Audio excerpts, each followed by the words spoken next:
Hey everybody, Hunter Ingram here, and I wanted to take a second to introduce you to someone. If you have seen this week's episode, then you are going to recognize him. I am in Raleigh at the North Carolina Museum of Natural Sciences, and I am standing beside the one, the only, Trouble the whale.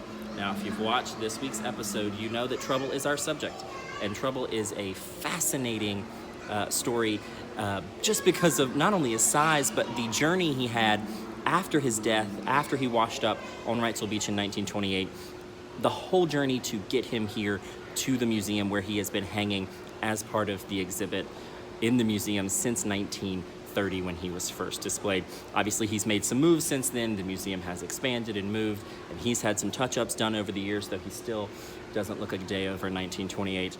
Let me show you a little bit of what he looks like. It's kind of a massive sight to behold, as I said in the episode, because I had never been here, and seeing him for the first time was a little bit overwhelming because he is massive in the best way possible.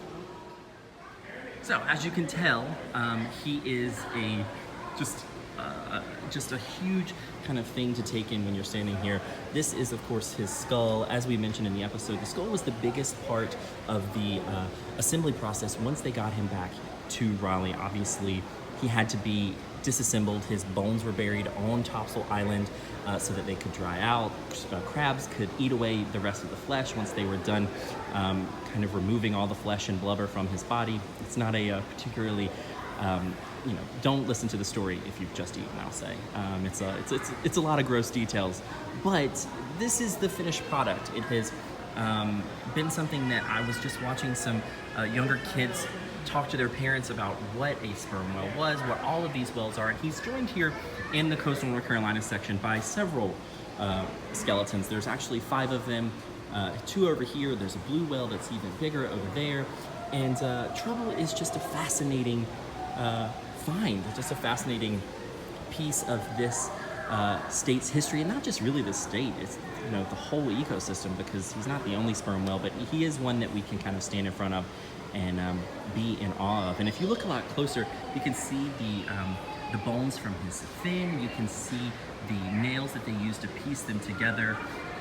And obviously, as we mentioned in the episode, this is a lower jaw, not his lower jaw, but a lower jaw that they bought to replace the one that either washed away or was stolen for the ivory teeth, as I mentioned in the episode. If you look closer, you can tell those aren't real teeth, but they do a convincing job at pretending so. But let me take you a little bit down of just showing you what Trouble looks like. He is, again, he's massive. I mean, I have to go around multiple holes just to show you the size of him. He's in multiple parts of this hallway, and it's just a huge kind of sight to see. Like I said, I've been watching a few people come through and see him, and it's kind of interesting to see how people respond to him, because he's hard to miss, and you wouldn't really want to. This is the kind of thing you'd come to the museum for. But let me take you to the very end of him. Like I said, you have to go all the way kind of down the hallway just to see him. Remember, if you've listened to the episode, he was 54 feet, or is 54 feet long, and he would have been even bulkier because he would have had flesh on him, he would have had the blubber.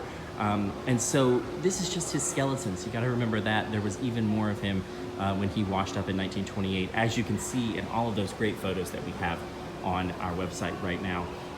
But again, this is just kind of a fascinating piece of history. On the podcast, we do so many things that are obviously human, man-made history, pieces of history that involves humans, but this is one of those ones that is kind of at the mercy of nature.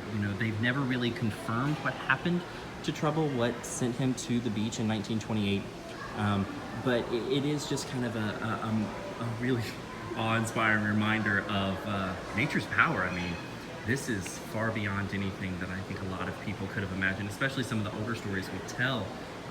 Just being able to see a creature like this, an animal in the flesh, would have been a huge deal. So I just wanted to take a moment and show everyone this because I wanted to see Trouble in person. It is like I said, it's definitely a sight, so I would encourage everyone to come to the North Carolina Museum of Natural Sciences and visit him, and all of the exhibits here is a fascinating place. Definitely don't miss Trouble, because he is a part of the Cape Fear region's history, and he is a big part of the Cape Fear region's history, just in size and also just in a really cool story that I'm glad we got to tell on the podcast. So go look at the photos on our website, listen to the episode, and share the story of Trouble. It took a lot to get him here so that he could educate generations and generations of North Carolinians and visitors to the state, and he's been doing it for almost 100 years now. In 2030, it will be 100 years of Trouble in the museum. Thanks everyone for joining me, and again, come see Trouble. He's here waiting for you.